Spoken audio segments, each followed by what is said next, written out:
BJP ರಾಜ್ಯಾಧ್ಯಕ್ಷ ವಿಜಯೇಂದ್ರ ಮಾತನಾಡ್ತಾ ಇದ್ದಾರೆ, ನೋಡೋಣ.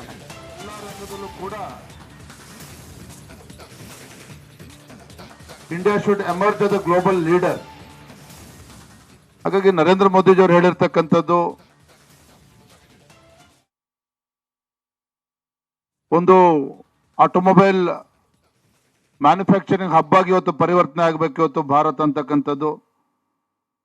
ಫುಡ್ ಪ್ರಾಸೆಸಿಂಗ್ ಅಲ್ಲಿ we should emerge as a global leader. ಅದೇ ರೀತಿ ಗ್ರೀನ್ ಎನರ್ಜಿನಲ್ಲಿ, ಅದೇ ರೀತಿ ನಾವು ಎಲೆಕ್ಟ್ರಾನಿಕ್ಸ್ ಇರ್ಬೋದು, ಫಾರ್ಮಾಸ್ಯೂಟಿಕಲ್ಸ್ ಅಲ್ಲಿ ಇರ್ಬೋದು, ಅಂದ್ರೆ ಎಲ್ಲಾ ಕ್ಷೇತ್ರದಲ್ಲೂ ಕೂಡ ಭಾರತ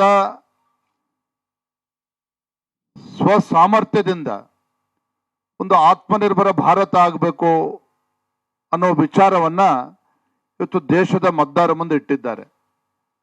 ಅದರ ಜೊತೆಗೆ ಇವತ್ತು ಪ್ರವಾಸೋದ್ಯಮಕ್ಕೂ ಕೂಡ ಒತ್ತನ್ನು ಕೊಡಬೇಕು ಅನ್ನೋ ಮಾತನ್ನು ಕೂಡ ಪ್ರಧಾನಮಂತ್ರಿಗಳು ಹೇಳಿದ್ದಾರೆ. ಪ್ರವಾಸೋದ್ಯಮದ ಮುಖೇನ ಇವತ್ತು ಗ್ರಾಮೀಣ ಭಾಗದಲ್ಲೂ ಕೂಡ ಹೆಚ್ಚೆಚ್ಚು ಇವತ್ತು ಉದ್ಯೋಗನ ಸೃಷ್ಟಿ ಮಾಡ್ತಕ್ಕಂಥದ್ದಾಗ್ತದೆ.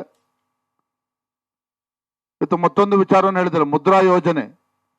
ಇವತ್ತು ಮುದ್ರಾ ಯೋಜನೆ ಕಳೆದ 5 ವರ್ಷದಲ್ಲಿ ಇವತ್ತು ಪ್ರತಿಯೊಬ್ಬರು ಕೂಡ 10 ಲಕ್ಷ ರೂಪಾಯಿ ತನಕ ಫೈನಾನ್ಷಿಯಲ್ ಅಸಿಸ್ಟೆನ್ಸ್ ಸಿಗ್ತಾ ಇತ್ತು.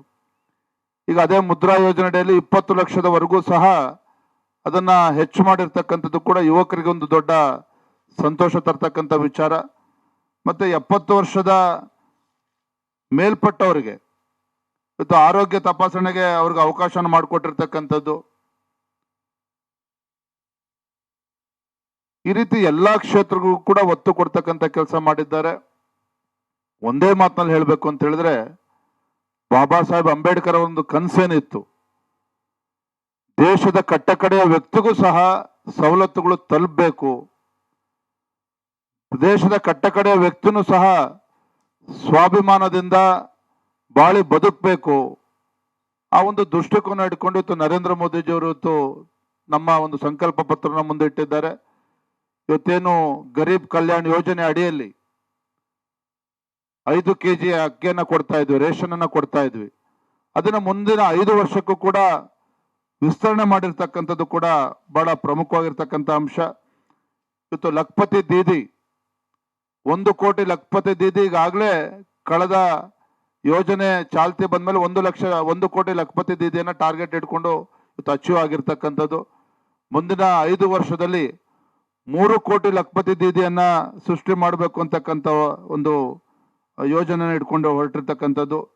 ಮತ್ತೆ ಪ್ರಪಂಚಾದ್ಯಂತ ರಾಮಾಯಣ ಹಬ್ಬವನ್ನ ಆಚರಣೆ ಮಾಡ್ತಕ್ಕಂಥದ್ದು. ಇವತ್ತು ರಾಮಾಯಣ ಹಬ್ಬವನ್ನಾಗಿ ಅದನ್ನ ಇಡೀ ಪ್ರಪಂಚದಲ್ಲಿ ಆಚರಣೆ ಮಾಡಬೇಕು ಅಂತಕ್ಕಂಥದ್ದು ನರೇಂದ್ರ ಮೋದಿಜಿ ಪ್ರಧಾನಮಂತ್ರಿಗಳ ಒಂದು ಅಭಿಲಾಷೆ ಆಗಿರ್ತಕ್ಕಂಥದ್ದು.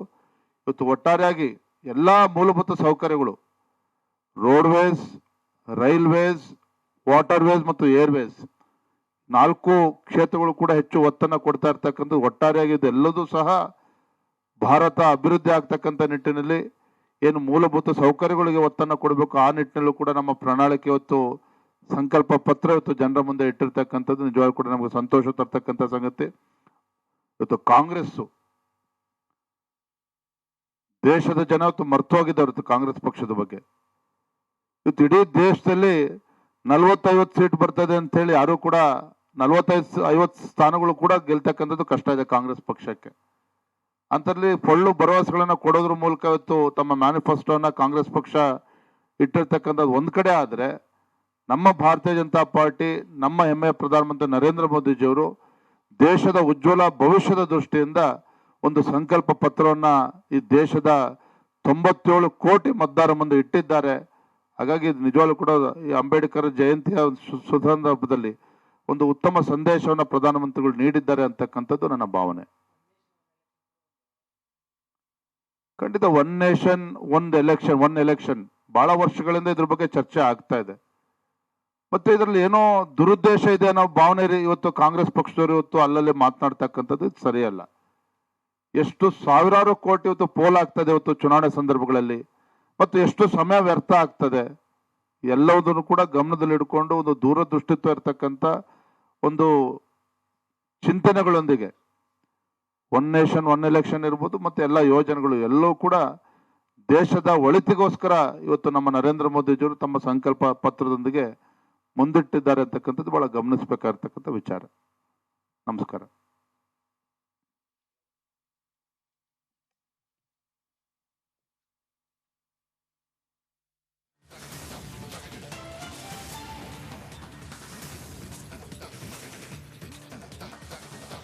ಬಿಜೆಪಿಯ ಪ್ರಣಾಳಿಕೆ ಕುರಿತಾಗಿ ವಿಜೇಂದ್ರ ಮಾತನಾಡ್ತಾ ಇದ್ರು. ಯಾವ ರೀತಿಯಲ್ಲಿ ಮೋದಿ ತಂದಿರತಕ್ಕಂಥ ಈ ಪ್ರಣಾಳಿಕೆ ಭಾರತವನ್ನು ಅಭಿವೃದ್ಧಿ ಪಥದತ್ತ ಶರವೇಗದಲ್ಲಿ ಕೊಂಡೊಯ್ತದೆ ಅನ್ನೋದನ್ನು ಹೇಳ್ತಾ ಇದ್ರು. ಅದು ಮಹಿಳೆಯರಿಗೆ ಅವ್ರು ತರ್ತಾ ಇರ್ತಕ್ಕಂಥ ಕೊಡುಗೆಗಳಿರಬಹುದು, ಅಥವಾ ಯುವ ಸಮೂಹಕ್ಕೆ ಅವ್ರು ಕೊಡ್ತಾ ಇರ್ತಕ್ಕಂಥ ಕೊಡುಗೆಗಳಿರಬಹುದು, ಹಾಗೆಯೇ ರೈತರಿಗೆ ಅವ್ರು ಕೊಡ್ತಾ ಇರ್ತಕ್ಕಂಥ ಕೊಡುಗೆಗಳು, ಉದ್ಯೋಗ ಸೃಷ್ಟಿಯ ಭರವಸೆ ಇರಬಹುದು, ಉಚಿತವಾಗಿ ಕೊಡ್ತಾ ಇರ್ತಕ್ಕಂಥ ಅಕ್ಕಿ, ವಿದ್ಯುತ್, ಇವೆಲ್ಲದರ ಬಗ್ಗೆ ಮೋದಿ ಪ್ರಣಾಳಿಕೆಯ ಬಗ್ಗೆ ವಿಜೇಂದ್ರ ತಮ್ಮ ಹೆಮ್ಮೆಯನ್ನು ವ್ಯಕ್ತಗೊಳಿಸಿದರು.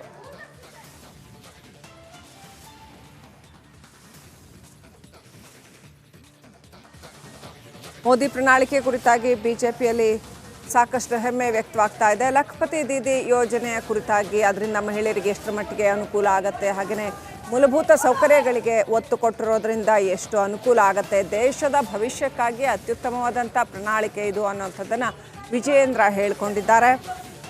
ಮೋದಿ ಅವರ ಪ್ರಣಾಳಿಕೆಯನ್ನು, ಬಿಜೆಪಿ ಪ್ರಣಾಳಿಕೆಯನ್ನು ಸಂಪೂರ್ಣವಾಗಿ ಸಮರ್ಥಿಸ್ಕೊಳ್ತಾ ಇದ್ದಾರೆ ವಿಜೇಂದ್ರ. ಸೊ ಪ್ರಣಾಳಿಕೆಯಲ್ಲಿರ್ತಕ್ಕಂಥ ಅಂಶಗಳನ್ನು ಹೈಲೈಟ್ ಮಾಡಿ ಮಾತನಾಡಿದ್ರು. ಏನೆಲ್ಲ ಅಂಶಗಳಿದ್ದಾವೆ ಅನ್ನೋಂಥದ್ದನ್ನು, ಉಚಿತವಾಗಿ ಕೊಡ್ತಾ ಇರ್ತಕ್ಕಂಥ ಕರೆಂಟ್ ಇರಬಹುದು, ಮೂಲಭೂತ ಸೌಕರ್ಯಗಳು, ಆಮೇಲೆ ಉದ್ಯೋಗ ಸೃಷ್ಟಿಯ ವಿಚಾರ, ಇವೆಲ್ಲವೂ ಕೂಡ